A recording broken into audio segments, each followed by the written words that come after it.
Assalomu alaykum va rahmatullohi va barakatuh. Barlik qarindoshlar, Allohning salomati va mag'firati baraka olsun. Qarindoshlar, cho'ng gunohlar darsimizni davomlashtiramiz. 51 cho'ng gunoh ojizlarga, qul cho'rlarga, o'zining ayollariga va hayvonlarga aziyat yetkazish. Alloh taolo ularga yaxshilik qilishga buyurib, Sura Niso'ning 36-oyatida mundoq deydi.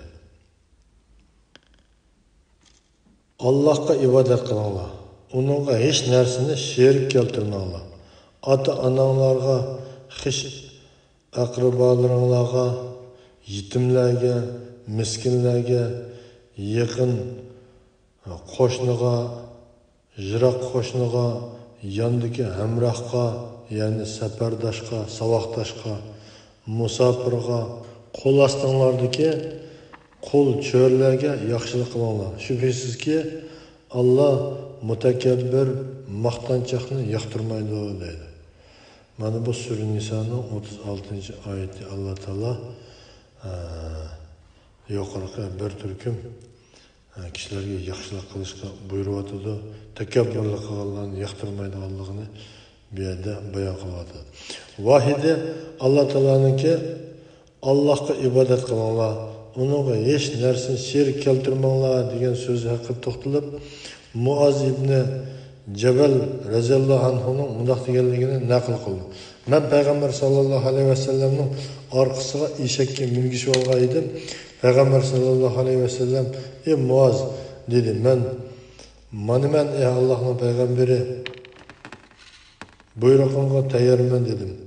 Allohning bandalari ustidagi haqqini va bandalarning Allohdagi haqqini bilamsan, dedi. Alloh va uning payg'ambari bilguchidir, dedim. Allohning bandalar ustidagi haqqi bo'lsa, ularning Allohga ibodat qilishi va hech narsani sherik keltirmasligidan iborat. Bandalarning Alloh ustidagi haqqi bo'lsa, uningga sherik keltirmagan kishilarni azoblamaslikdan iborat, dedi. Birlikkaga hadis. İbn Mas'ud raziyallohu anhu mundoq deydi. Payg'ambar sallallohu alayhi vasallamning yeniga bir arabiy kelib, "Ey Allohning payg'ambari, men nasihatga muhtoj, menga nasihat qilgin," degan edi. Payg'ambar sallallohu alayhi vasallam: "O'ltirilsangmi, o'tda ko'ydirilsangmi, Allohga hech narsani sherik keltirmagan, namozni tark etmagan, chunki namoz Allohning sening ustingdagi haqqidir. Aroq ichmagan, chunki aroq barliq yomonlikning ochqichidir," dedi. Ibn Majah va Imom Ahmad rivoyat qilgan Albani sahih degan sahih hadis. Ota-onalarga yaxshilik qilinglar degan oyat ularga yumshoq va muloyim muomala qilishni, qo'pollik qilmaslikni, tikilib qaramaslikni, yuqori ovozda gap qilmaslikni, balki ularning oldida xuddi qul xo'jayinning oldida turgandek qo'l bog'lab turishni, xish aqrabolaringlarga yaxshilik qilinglar degan oyat ularga silrayim qilishni va ko'yinishni, yetimlarga yaxshilik qilinglar degan oyat ularga muloyim bo'lib yaqinchilik qilish va beshini silashni, miskinlarga yaxshilik qilinglar degan oyat oz bo'lsa-mu ularga bir narsa berib chiroyli yo'lga selishni ko'rsatdi. Yaqin qo'shniga yaxshilik qilinglar degan oyat sen bilan ham qo'shna ham tuqqanlik munosabati bo'lgan kishini ko'rsatdi.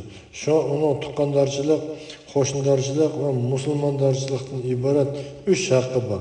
Yiroq qo'shniga yaxshilik qilinglar degan oyat sen bilan tuqqandorchiligi bo'lmagan, ammo qo'shnidorchilik bo'lgan kishini ko'rsatdi. Shuningga qarindoshlar, yuqorqi bir turkum ishlarga nihoyat ahamiyat berishimiz kerak. Chunki bu Allohning buyrug'i, uning keyinliklari, buning tafsiri.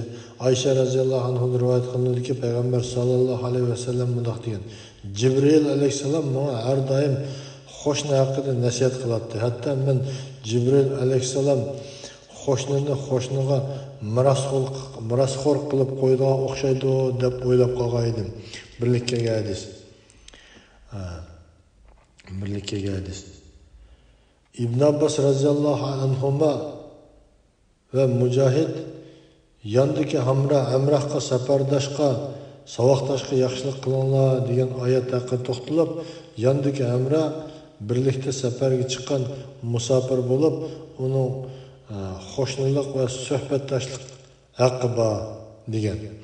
Musafirga yaxshilik qilinglar degan oyatdan safarda chorasiz qolgan kishi ko'z tutildi. Uni bordigan yeriga berib olguncha mehmon qilish vojibdir. Ibn Abbas radhiyallohu anhuma bu haqda to'xtalib, o yerim yo'lda qolgan musafirdir. Uningga joy berishing va uyingdan ketguncha mehmon qilishing kerak degan. Qo'l ostinglardagi qo'l cho'rlarga yaxshilik qilinglar degan oyatdan ularning oziq-tulikini yaxshilab berish, xatoliklarni afv qilish ko'z tutildi. İbn Abbas radhiyallohu anhuma shubhisizki Allah mutakabbir maqtanchoqni yoqtirmaydi degan oyat haqida to'xtalib mundaq degan. Mutakabbir degan o'zini qaltis chaqlab Allohning haqlarini ado qilmaydigan kishidir. Maqtanchoq degan Allah bergan ne'mat, kuch-quvvat va imkoniyatdan foydalanib Allohning bandalariga maqtangan kishidir. Ebu Hureyre radhiyallohu anhudan rivoyat qilinadiki, Payg'ambar sallallohu alayhi vasallam bunday degan: "Sizlardan ilgari o'tganlardan bir yosh chiroyli to'n kiygan holda mutakabbirlik va maqtanchoqlik bilan mong'an edi, uni yer yutib ketdi.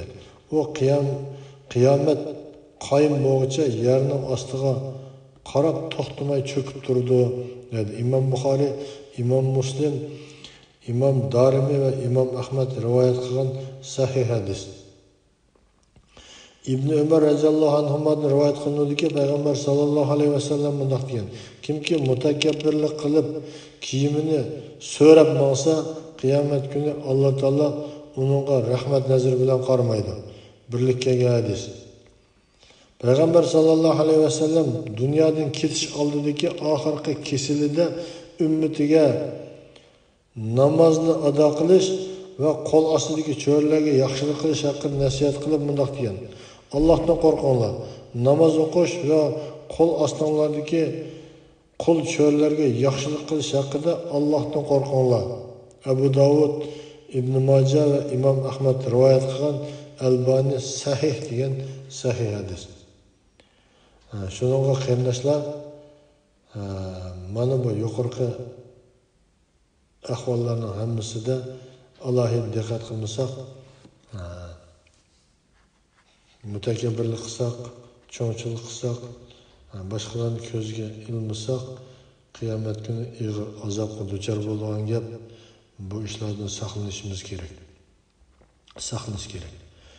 Ibn Mas'ud radhiyallohu anhu bunday deydi: "Men ma'oid bir qo'lni qamchi bilan urvatatdim orqamdan. Ey Abu Mas'ud, bilginki Alloh taolo sening bu qulga ishlatgan kuchingdan bakroq kuchlidir" degan ovozni angladim. Shu chog'da men ey Allohning payg'ambari, bundan keyin qulimni hargiz urmayman dedim. Yana bir rivoyatda Payg'ambar sallallohu alayhi vasallamni ko'rib surbesib ketganlikdan qo'limdagi qamchi tushib ketdi deyilgan. Yana bir rivoyatda bunday deyilgan: "U Allohning roziligi uchun ozoddir" dedim.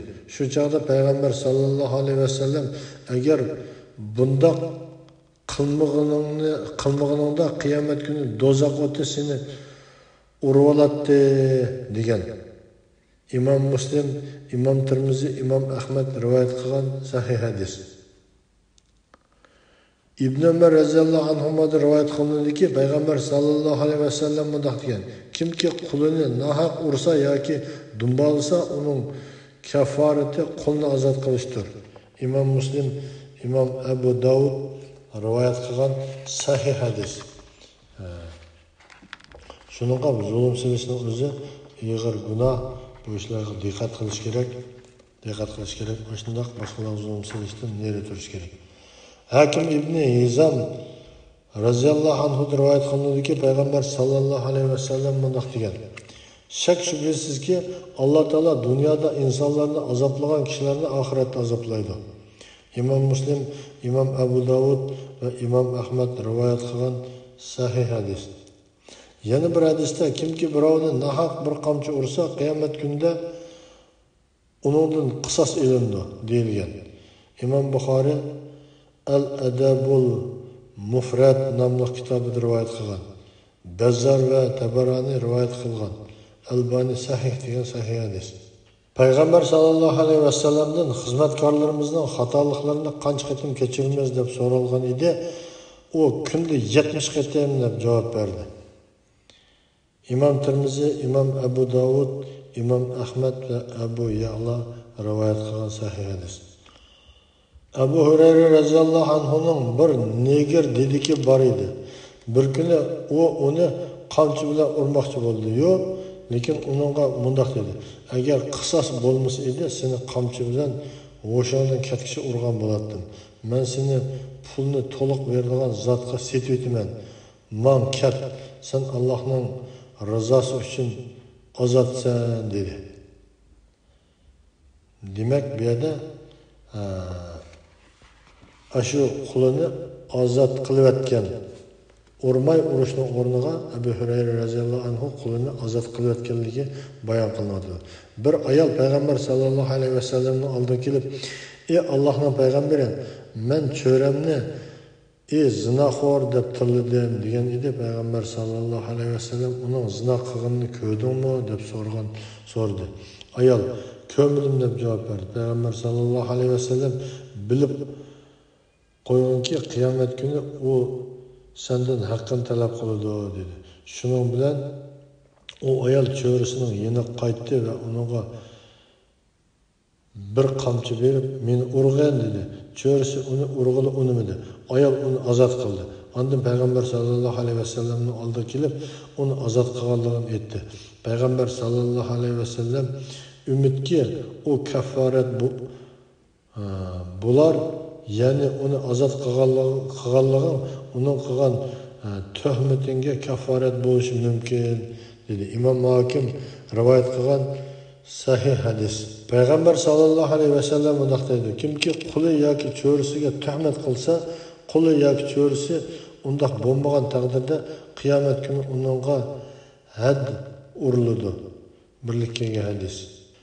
Yana bir hadisda qul cho'rining yeb ichidig'ini va kiydig'ini xo'jayinning bo'ynidadir. Qul cho'ra kuchi yetmaydigan ishga buyurilmaydi deyilgan.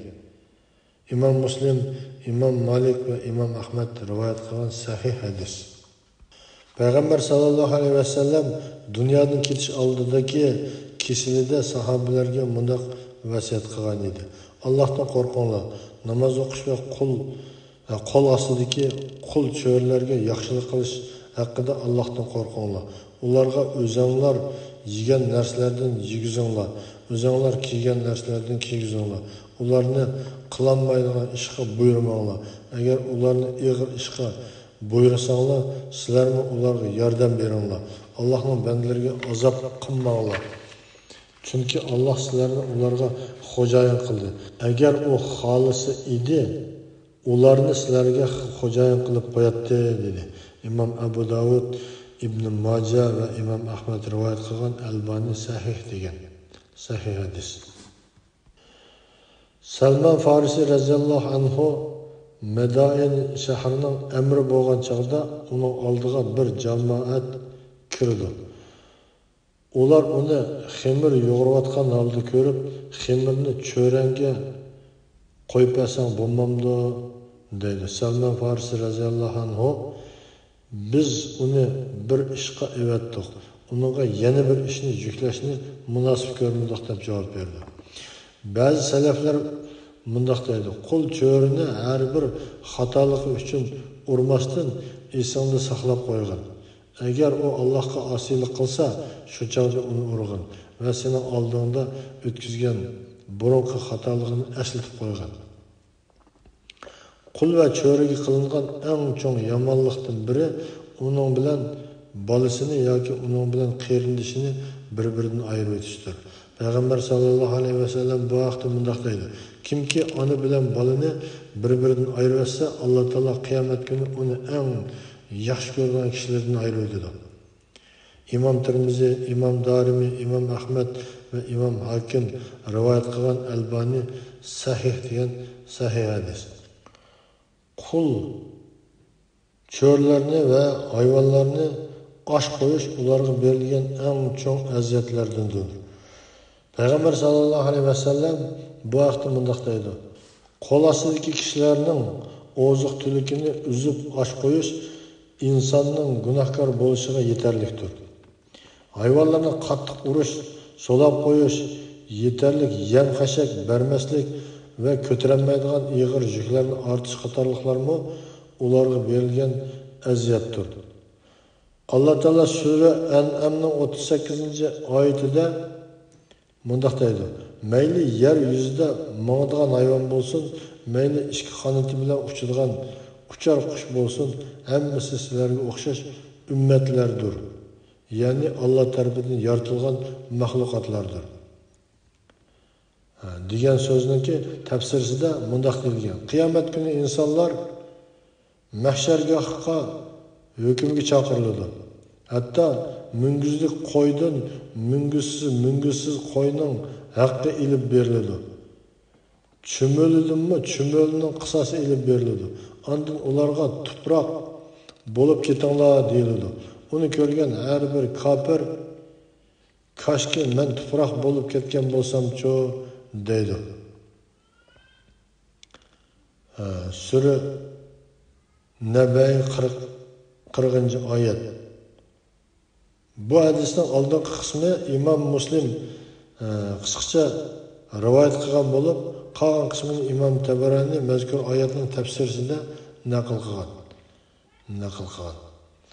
Mana bu şunu ochiq ko'rsatib berdiki, hayvonlar bilan hayvonlar o'tirsidiki va hayvonlar bilan insonlar o'tirsida hukm chiqariladi.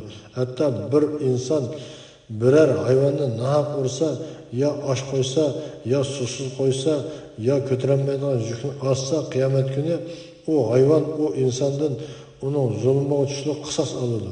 Buningga Sahihul Buxoriydagi sahih hadis, Sahihul Muslimdagi Ebu Hureyre radhiyallohu anhu'dan rivayet kılınan buna hadis delil buldu. Peygamber sallallahu aleyhi ve sellem bunu dedi. Bir ayal bir müşkini bağlap koyup açlıktan öldürüp koyganlığı onunla yayılgan nerse ne su vermegenligi ya ki onu ziminden aşağı tutup yiyişke koyup vermegenligi için azapı duçar oldu. Birlikteki hadis. Sahih Buxori ve Sahihul Muslim'de rivayet kılınışça Peygamber sallallahu aleyhi ve sellem dozaqda bir ayalning isib qo'yilganligini, bir mushukning uning yuzini ve ko'kraklarini tatlayotganligini ko'rgan. Chunki o ayal dunyodagi chig'ida o mushukni solab va osh qo'yib qiynagan ekan. Shunga o mushuk uning o'chini ilayotdi. İmam Buxori, İmam İbn Majah ve İmam Ahmed rivayet kılan sahih hadis. Bu hüküm başka barlık hayvanlar hakkında mı kuş giygen? Şununda kim ki hayvanga qattiq köp yüklese kıyamet günü o onunla kısas alırdı. Sahihul Buxori ve Sahihul Muslim'de rivayet kılınışça Peygamber sallallahu aleyhi ve sellem mundaq degan. İsrail avlodlari zamonasida bir kishi kalasini haydab ketib o'tib, uni minib olgan va uni urgan ekan, kala zo'an kelib, biz uning uchun yaratilmadik, yer haydash uchun yaratildik debdi ekan. İmam Buxori ve İmam Muslim, İmam Tirmizi, İmam Ahmedlar rivayet qilgan sahih hadis.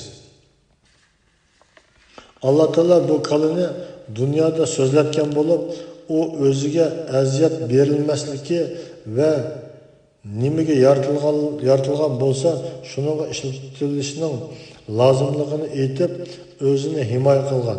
Kim ki onu taqtidan taşqırı işlerge salsa ya ki nahaq olsa kıyamet günü onun zulmiga tushli qisos oladi. Abu Sulaymon Darani mundaq deydi. Men bir qatim eshakka minib, uni 2 yoki 3 qatim urgan edim. Eshak beshini ko'tarib, men qarab turib, "Ey Abu Sulaymon, qiyomat kuni buning qisosi ilinadi. Xolsan oz ur, xolsan ko'p ur" dedi. Men bundan keyin hech narsani urmayman dedim. İbn Ömer radhiyallohu anhuma Quraysh qabilasidan bir to'p bolalarning yenidan o'tib ketib, ularning bir qushni nishon qilib o'q etayotganligini ko'rib qoldi. Qushni so'qolmagan har bir bola o'qini qushning egisiga berish uchun kelishgan edi. Balla İbn Ömer radhiyallohu anhuni ko'rish bilan tang qochib ketdi. İbn Ömer radhiyallohu anhuma "Buni kim qildi? Buni kim qilgan bo'lsa, Allohning la'nati uning bo'lsin. Payg'ambar sallallohu alayhi vasallam jonliq narsani nishon qilgan kishiga la'nat qilgaydi" dedi. Birlikka hadis. Payg'ambar sallallohu alayhi vasallam hayvonlarni so'lab qo'ygan o'ltirishdan to'sgan edi. İmam Buxoriy, İmam Muslim, Nasai, İbn Majah ve İmam Ahmed rivoyat qilgan. Gerçi o yılan, chayon, chashqon, g'oljir ishti qatorliqlarga o'xshash shariatda tunji qitim ko'rganda o'ltirish ruxsat qilingan hayvonlardan bo'lgan taqdirdami, uni qiynab o'ltirishga bo'lmaydi. Payg'ambar sallallohu alayhi vasallam bu haqda mundaq deydi: "O'limga loyiq birini o'ltirgan chog'larda eng yaxshi shaklda, ya'ni jini eng oson chiqadigan shaklda o'ltiringlar. Hayvonni bo'g'izlagan chog'larda eng yaxshi shaklda bo'g'izlanglar. Pichig'inglarni bilanglar. Bo'g'izlaydigan hayvonni qiynayotmanglar" degan. İmam Muslim, İmam Abu Davud, İmam Tirmizi ve İmam Nasai ve İmam Darimi'ler rivoyat qilgan sahih hadis. Shuningdek, jonliq mahluqotlarni ko'ydirib o'ltirish ma'ni qilinadi. Sahih-ul Buxoriyda rivoyat qilinishicha, Payg'ambar sallallohu alayhi vasallam bunday degan: "Men sizlarga palonchi va pokonchini o't ko'ydirishga buyurgan edim. O't bilan azoblash faqat Allohning haqqidir. Shuna o ikkisini topsanglar o'ltirib etinglar" degan. İmam Buxoriy, İmam Tirmizi ve İmam Darimi, İmam Ahmedler rivoyat qilgan sahih hadis. Bu hadis Peygamber sallallohu aleyhi ve sellem o'ltirishga buyurgan bu ikki kishi Hubar ibn Asvad bilan uning do'sti bo'lib, Peygamber sallallohu aleyhi ve sellemning qizi Zeynep Badr urushidan keyin Makkadan Madinaga hijrat qilib ketayotganda ular uning to'gisini urkitayotgan edi. Zeynep tögüden yıkılıp düşüp kesel bo'lgan. Ahir şu keselde vafot bo'lib ketgan. Bu voqea mashhur bo'lib, İbn İshaq tarixida tafsili bayon qilgan. İbn Mas'ud radhiyallohu anhu mundaq deydi: "Biz bir safarda Payg'ambar sallallohu alayhi vasallam bilan birga edik. Payg'ambar sallallohu alayhi vasallam hojat qilish uchun ketib qoldi. Shu asnoda biz bir qushni ko'rib qoldik. Uni ikki cho'jisi bor edi. Biz cho'jilarni tutib oldik. Qush yenimizga kelib, atrofimizda sayrab yuradi. Payg'ambar sallallohu alayhi vasallam kelib, bu qushni cho'jilardan kim ayiribdi? Uning cho'jilarini qo'yib beringlar dedi. Payg'ambar sallallohu alayhi vasallam chumolilarning biz ko'ydirayotgan uvullarini ko'rib, buni kim ko'ydirdi dedi. Biz ko'ydirayotdik degan edik. Payg'ambar sallallohu alayhi vasallam hech kimning jonliqlarini o't bilan azoblishi to'g'ri emas. O't bilan faqat o'tning parvardigori Allohni azoblaydi dedi. İmam Abu Davud, İmam Ahmed, İmam Hakim rivoyat qilgan İmam Buxoriy o'zining Al-Adabul Mufrad nomli kitobida rivoyat qilgan. Albani sahih degan sahih hadis. Bu hadis har qanday jonliqlarni, hatto pit va burgichoqliq narsani o't bilan ko'ydirib o'ltirishdan cheklaydi. Abu Hurayra radhiyallohu anhu rivoyat qilinadiki, Payg'ambar sallallohu alayhi vasallam bunday degan: "Kimki bir mu'min qulni azod qilsa, Alloh taolo uning har bir a'zosi uchun azod qilguvchining har bir a'zosini do'zaxdan xalos qiladi. Hattoki avrati uchun avratini ozod qiladi. Birlik kelgan hadis. Abu Hurayra radhiyallohu anhu rivoyat qilinadiki, payg'ambar sallallohu alayhi vasallam bunday degan: qandoq bir musulmon qo'lni ozod qilsa, ozod qilgan kishini do'zax o'tidan xalos qiladi. Ozod qilingan kishining har bir a'zosi ozod qilgan kishining har bir a'zosini qutqizdi. Qandoq bir musulmon ikki musulmon ayolni ozod qilsa, o ikki ayol o kishini do'zax o'tidan xalos qiladi. Shundaqla o ikki ayolning har bir a'zosi ozod qilguvchining har bir a'zosini qutqizdi. Qandoq bir musulmon ayolni ozod qilsa, o ayol uni do'zax o'tidan xalos qiladi. Ozod qilinuvchi ayolning har bir a'zosi ozod qiluvchi ayolning har bir a'zosini qutqizdi. İmam Abu Davud, İmam Tirmizi ve İmam İbn Majah rivoyat qilgan Albani sahih degan sahih hadis. Shuningga qarindoshlar, boshqalarga zulm silishdan saqlanishimiz, boshqalarga yaxshilik qilishga har vaqt tayyor bo'lishimiz kerak. Darslarimizni barliq qarindoshlarga Alloh taolo manfaatli qilib bersin.